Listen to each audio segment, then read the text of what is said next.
Hello friends, welcome to being Tej. मेरे friend relative मेरे से एक क्वेश्चन पूछते हैं। इनफैक्ट आपके अंदर भी क्वेश्चन चल रहा होगा कि एक अच्छे अमाउंट को कहाँ इन्वेस्ट करें, स्टॉक में और म्यूचुअल फंड में। स्टॉक में बहुत ज़्यादा प्रॉफिट तो मिल सकता है, पर अगर आप कंपनी को अच्छे से स्टडी नहीं कर पाएंगे तो आपको बहुत ज़्यादा लॉस भी मिल सकता है। आपने अक्सर सुना होगा कि अगर मैं ब्रिटानिया इंडस्ट्री में 50,000 का इन्वेस्टमेंट 2003 में किया होता तो आज मेरे पास अप्रॉक्स 36 लाख रुपए होता। कुछ पर्सन बोलेंगे अगर मैं टाइटन कंपनी में 2001 में 2000 लगाया होता तो आज मेरे पास 24 लाख का पैसा होता। इनफैक्ट अगर आप 2009 में भी 40 पर शेयर पर 40,000 लगाया होता तो आपके पास अभी 2.4 करोड़ पैसा होता। अगर हम इंडिया के वॉरेन बफेट कहे जाने वाले राकेश झुनझुनवाला की बात करें तो वो भी टाइटन में इन्वेस्ट कर बहुत बड़े इन्वेस्टर बने, जिनका नाम पूरे देश में जाना जाता है। अगर हम म्यूचुअल फंड की बात करें तो इसमें कम टाइम देना पड़ता है, यानी आपके पास कम टाइम और आपको ज्यादा रिस्क नहीं लेना है तो आप म्यूचुअल फंड की ओर बढ़ सकते हैं। इसमें इन्वेस्टमेंट करने से पहले म्यूचुअल फंड मैनेजर के पोर्टफोलियो के बारे में जानना होगा, यानी आप किसी थर्ड पार्टी को पैसा दे रहे होंगे जो आपको पैसा को अपने अनुसार कंपनी में लगाएगा, जिससे मिनिमम रिस्क हो सके। आप वो पैसा को अपने मन से किसी कंपनी में लगा नहीं सके।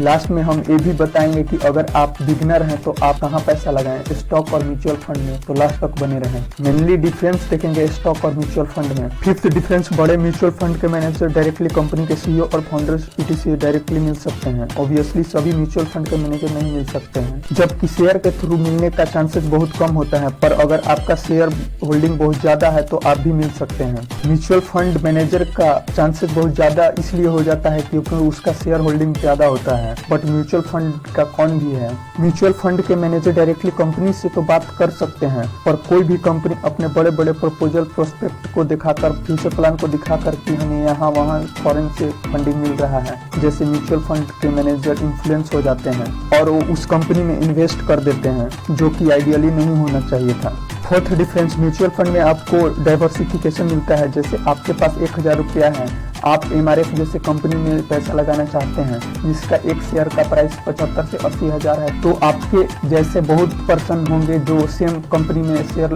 लगाना चाहते होंगे। सभी मिलकर म्यूचुअल फंड मैनेजर से बात करेंगे और आपके पैसे के अनुसार म्यूचुअल फंड का शेयर मिल जाएगा। जबकि शेयर मार्केट में ऐसा नहीं है, आपको 75 से 80 हजार चाहिए, पर म्यूचुअल फंड में 75 से 80 आदमी मिलकर भी एक शेयर को खरीद सकता है। थर्ड डिफरेंस, स्टॉक मार्केट में आपको फुल कंट्रोल होता है कि हम कब शेयर को बेचेंगे और खरीदेंगे। जितने भी बड़े बिजनेसमैन हैं वो स्टॉक को खरीदते हैं, like Mukesh Ambani, Ratan Tata, Bill Gates, Elon Musk ETC, नहीं कि वो म्यूचुअल फंड खरीदते हैं। अगर आप एक स्टॉक में कॉन्फिडेंस हैं तो आप एक कंपनी में पूरे पैसा लगा सकते हैं, जबकि म्यूचुअल फंड में आप एक वेल स्ट्रक्चर पोर्टफोलियो को खरीदते हैं जिसको आप कस्टमाइज नहीं कर सकते हैं। जैसे मुझे 40% ए कंपनी में लगाना है, 20% बी कंपनी में लगाना है, 25% सी कंपनी में, 10% डी कंपनी में, 5% ई कंपनी में। इसका मतलब ये है कि कंट्री का ग्रोथ जिस तरह होगा उसी तरह म्यूचुअल फंड का ग्रोथ होगा, जबकि स्टॉक में ऐसा नहीं है कि अगर कंट्री का ग्रोथ नहीं कर सकता तो आपका पैसा ग्रोथ नहीं होगा। वो कंपनी पर डिपेंड करता है, वो अच्छा रिटर्न ला कर दे सकता है क्योंकि आप ऐसा स्टॉक को पिक किए हो जिसका ग्रोथ हो रहा है। जबकि ऐसा नहीं है कि स्टॉक मार्केट में 20 से 25 कंपनी का पोर्टफोलियो क्रिएट कर आप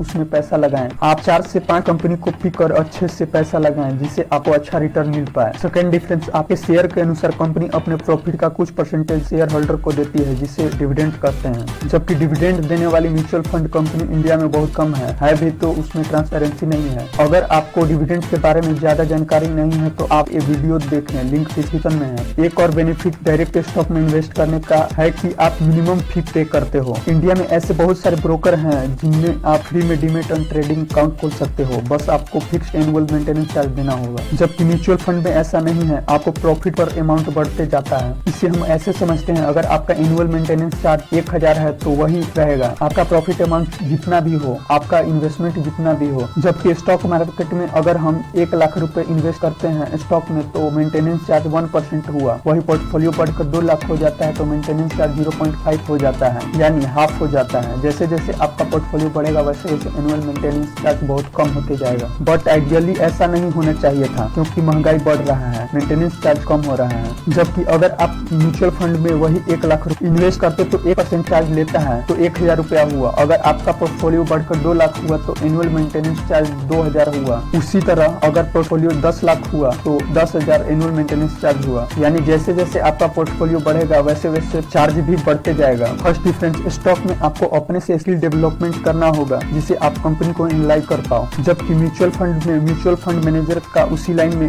एक्सपीरियंस होता है जिसे पैसा को कैसे मैनेज करे कि पब्लिक का ज्यादा लॉस नहीं हो पाए। यदि आप बिगिनर हैं, आप स्टॉक को अच्छे से समझ नहीं सकते, आई रिकमेंडेड टू यू कि आप म्यूचुअल फंड में ही पहला पैसा लगाएं और साथ में स्टॉक के स्किल को डेवलप करें। आई होप आपको वीडियो पसंद आ रहा होगा। Like, comment and subscribe to being test. Thank you for watching.